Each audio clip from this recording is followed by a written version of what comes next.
semuanya, jumpa lagi di acara Planet Science, a journey into science. Bersama saya Sarah. Dan bersama saya Kak Aryo. Nah sekarang kita mau bahas tentang pembangkit listrik tenaga matahari. Bener banget tuh Kak, apalagi kita sebagai manusia yang hidup di zaman yang modern, pastinya kita nggak bisa lepas dari yang namanya peran energi listrik. Mulai dari lampu, televisi, sampai dengan komputer, semuanya membutuhkan listrik. Benar banget. Nah untuk itu manusia menciptakan alat yang bisa mengubah sumber-sumber energi menjadi listrik. Nah alat itu biasa disebut dengan pembangkit listrik. Misalnya PLTA, PLTU, juga PLT matahari. Tapi di Indonesia sendiri mungkin masih kurang populer tuh PLT matahari. Bener banget tuh Kak, Sarah aja jarang banget ngedenger yang namanya pembangkit listrik tenaga matahari.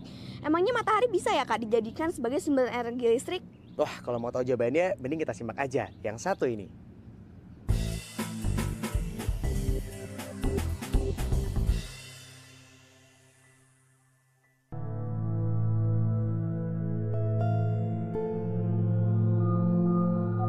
Matahari diperkirakan terbentuk pada 4,6 miliar tahun lalu.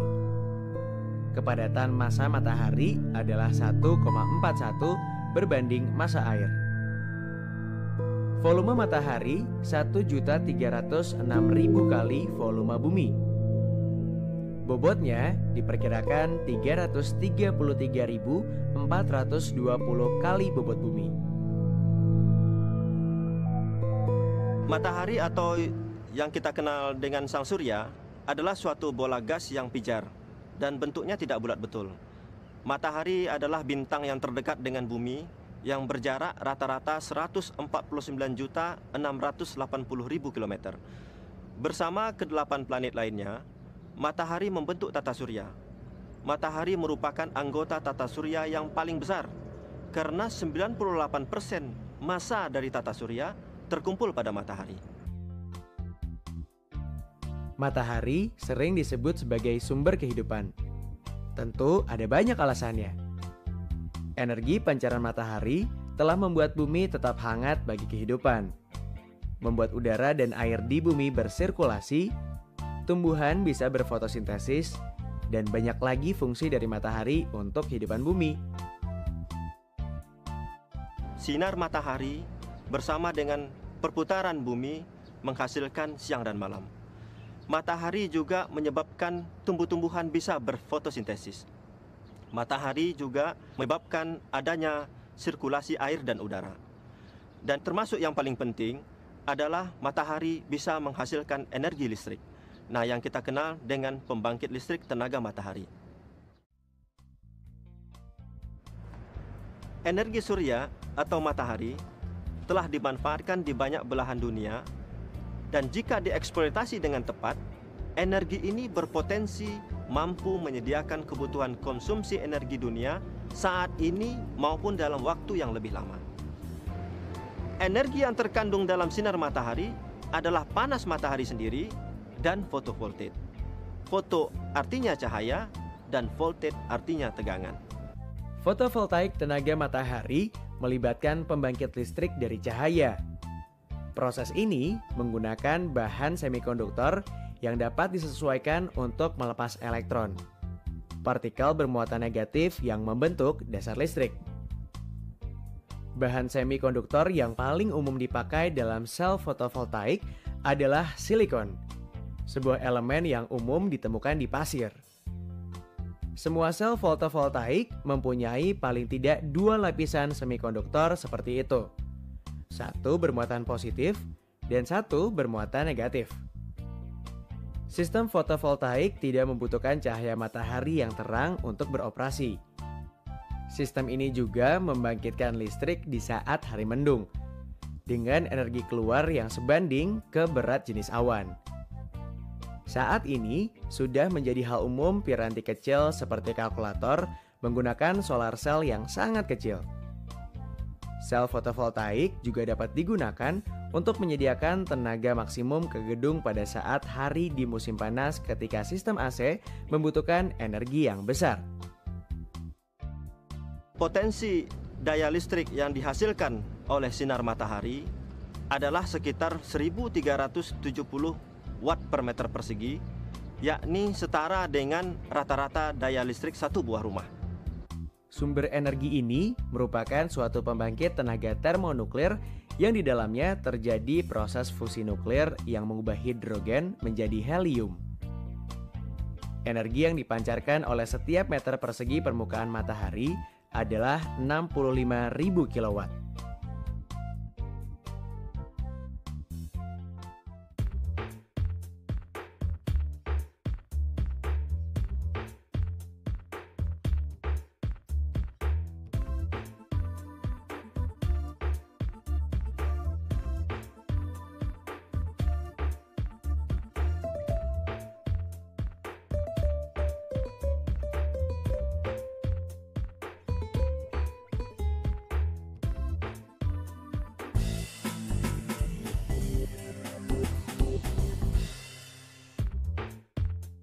Manakah di antara tiga gambar ini yang merupakan sumber energi yang tidak terbatas?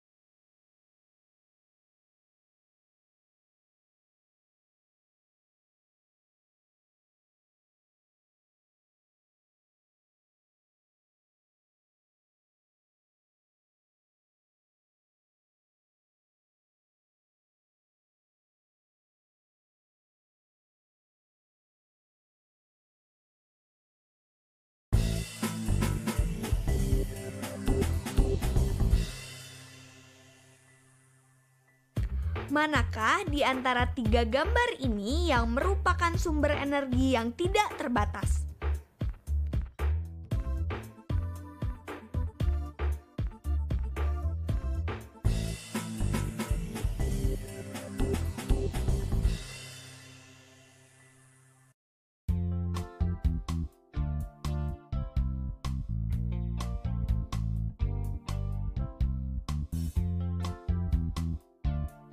Sar, kalau matahari itu kan cuma bersinarnya dari pagi sampai petang aja nih.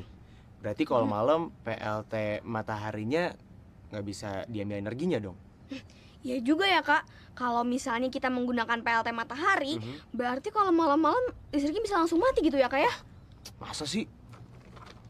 Mungkin untuk tahu lebih jelasnya mending kita simak aja yang satu ini.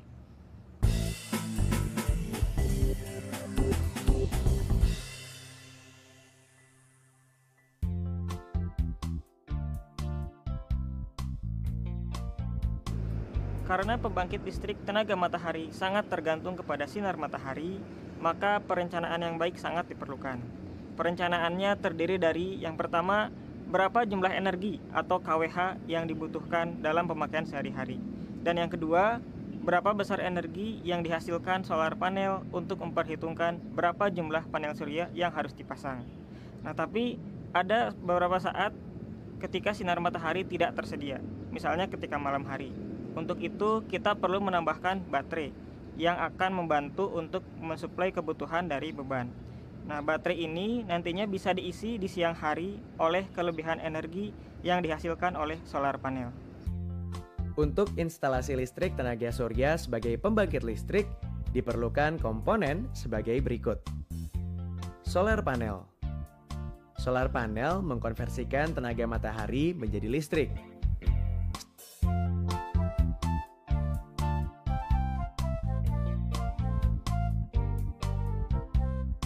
Solar cell yang disinari matahari membuat foton yang menghasilkan arus listrik.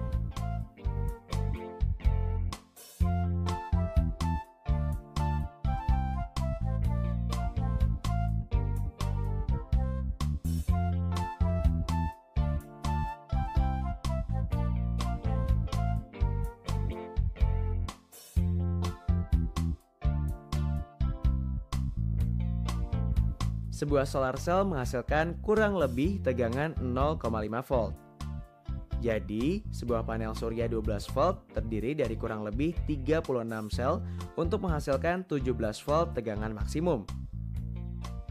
Umumnya, kita menghitung maksimum sinar matahari yang diubah menjadi tenaga listrik sepanjang hari adalah 5 jam. Tenaga listrik pada pagi hingga sore disimpan dalam baterai, sehingga listrik dapat digunakan pada malam hari, di mana sinar matahari tidak ada. Charge controller digunakan untuk mengatur pengisian baterai. Tegangan maksimum yang dihasilkan solar cell panel pada hari yang terik akan menghasilkan tegangan tinggi yang dapat merusak baterai. Inverter, perangkat elektrik yang mengkonversikan tegangan searah menjadi tegangan bolak-balik. Baterai, perangkat kimia untuk menyimpan tenaga listrik dari tenaga surya. Tanpa baterai, energi surya hanya dapat digunakan pada saat ada sinar matahari. Tegangan panel surya yang dihasilkan akan digunakan oleh charge controller untuk mengisi baterai. Untuk menghidupkan beban perangkat AC atau alternating current seperti televisi, radio, komputer, dan lain-lain, arus baterai disuplai oleh inverter. Panel surya terbagi menjadi 2 jenis, yaitu polykristal atau polycrystalline.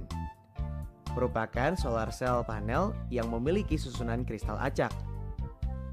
Tipe polykristal memerlukan luas permukaan yang lebih besar dibandingkan dengan jenis monokristal untuk menghasilkan daya listrik yang sama. Akan tetapi, dapat menghasilkan listrik pada saat mendung. Monokristal atau monocrystalline merupakan panel yang paling efisien, menghasilkan daya listrik per satuan luas yang paling tinggi, memiliki efisiensi sampai dengan 15%. Kelemahan dari panel jenis ini adalah tidak akan berfungsi baik di tempat yang cahaya mataharinya kurang atau teduh. Efisiensinya akan turun drastis dalam cuaca berawan.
Manakah di antara 3 gambar komponen PLT matahari ini yang berfungsi mengubah sinar matahari menjadi tenaga listrik?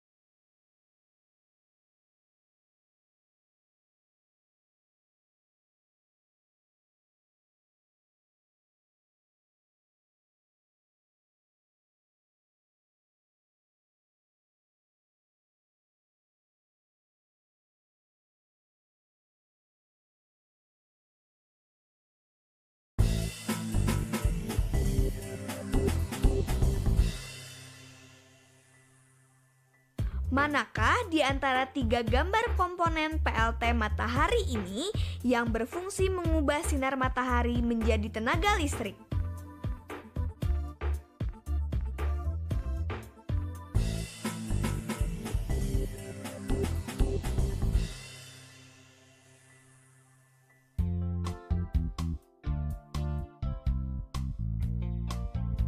Kak, apa semua daerah di permukaan bumi ini bisa mendapatkan intensitas cahaya yang sama, Kak? Nah, untuk menjawab pertanyaan Sarah tadi, kita lihat aja percobaan yang satu ini. Sip.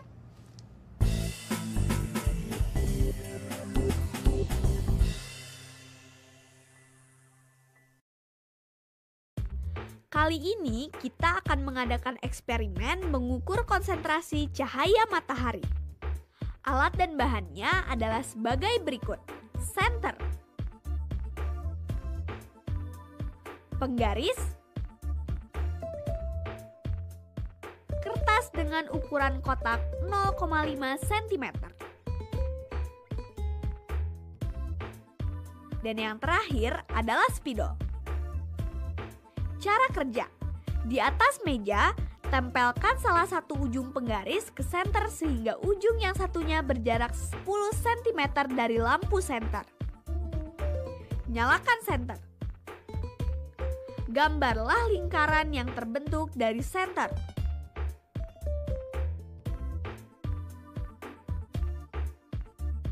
Tandai centang pada kotak dalam lingkaran dan hitung jumlahnya.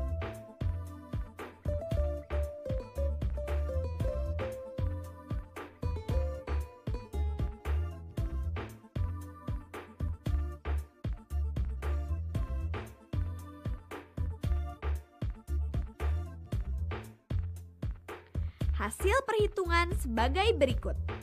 Jumlah kotak yang dihitung sama dengan 32.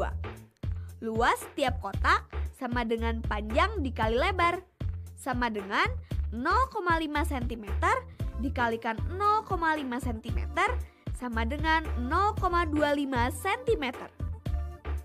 Luas lingkaran yang terkena cahaya sama dengan perkiraan banyak kotak dikali luas setiap kotak. 32 dikali 0,25 sama dengan 8.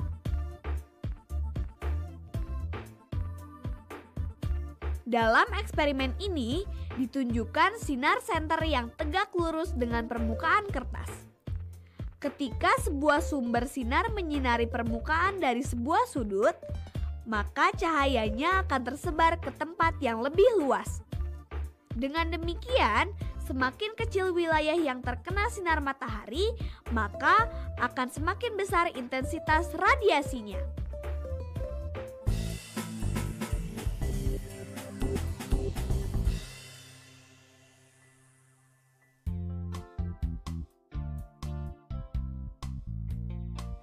PLT matahari memiliki beberapa keunggulan. PLT matahari bisa menggantikan listrik dari PLN atau instalasi generator listrik bensin ataupun solar di pulau-pulau terpencil atau di daerah terpencil lainnya seperti lokasi pertambangan, perkebunan, perikanan. Dan dari segi jangka panjang, nilai keekonomisan PLT matahari juga sangat tinggi. Karena dengan perencanaan yang baik, pembangkit listrik tenaga matahari dengan panel surya memiliki daya tahan hingga 25 tahun. Sedangkan baterai dan beberapa komponen lainnya bisa bertahan hingga 5 tahun. Kelebihan-kelebihan dari PLT matahari lainnya yaitu energi yang terbarukan atau tidak pernah habis dan ramah lingkungan. Panel sel surya berumur panjang dan cocok untuk investasi jangka panjang. Sangat cocok untuk daerah tropis seperti Indonesia. Teknologinya tidak rumit dan tidak memerlukan perawatan khusus. Bisa dipindah-pindah sehingga sangat fleksibel, digunakan untuk tempat berpindah-pindah.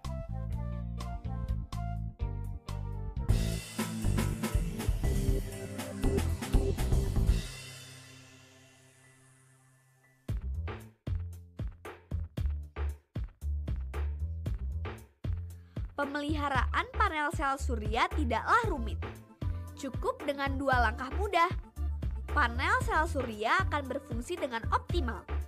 2 langkah tersebut adalah: pertama, bersihkan panel secara berkala agar tidak mengurangi penyerapan intensitas matahari. Dan yang kedua adalah atur letak dari panel sel surya supaya mendapatkan sinar matahari langsung dan tidak terhalangi objek lain seperti pohon, jemuran, atau bangunan tinggi.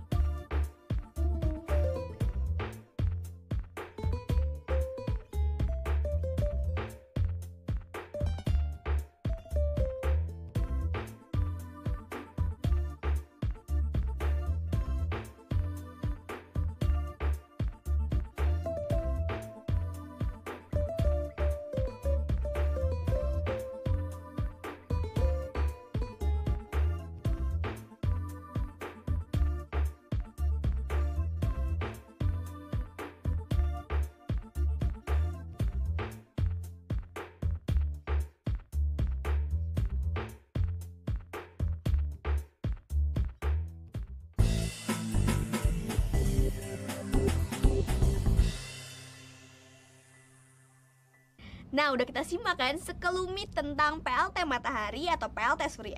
Iya, ternyata di negeri kita Indonesia yang beriklim tropis sangat cocok untuk menerapkan PLT matahari. Apalagi hampir seluruh wilayah Indonesia itu selalu disinari oleh matahari. Nah, jadi panel suryanya itu otomatis bakalan keisi sama energi matahari gitu. Sar, masih ingat nggak beberapa instalasi dari PLT matahari? Masih dong Kak. Yang pertama adalah solar panel. Solar panel ini berfungsi untuk menyerap cahaya matahari yang kemudian dirubah menjadi energi listrik. Lalu ada charge controller, digunakan untuk mengatur pengisian baterai. Terus inverter, yaitu perangkat elektrik yang mengkonversikan tegangan searah menjadi tegangan bolak-balik. Dan yang terakhir adalah baterai, yaitu perangkat kimia untuk menyimpan tenaga listrik dari tenaga surya.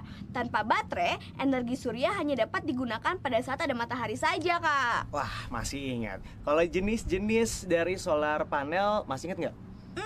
Masih dong Kak, ada 2. Yang pertama yang susunan kristalnya secara acak, yaitu namanya polikristal. Terus ada juga yang lebih efisien, namanya monokristal. Wah, salut sama Sarah. Mudah-mudahan tema yang satu ini bisa menambah pengetahuan teman-teman yang ada di rumah ya. Oke deh teman-teman, sekian dulu ya materi kita hari ini. Selamat bereksperimen dan sampai jumpa lagi di acara Planet Science, a journey into science. Dadah!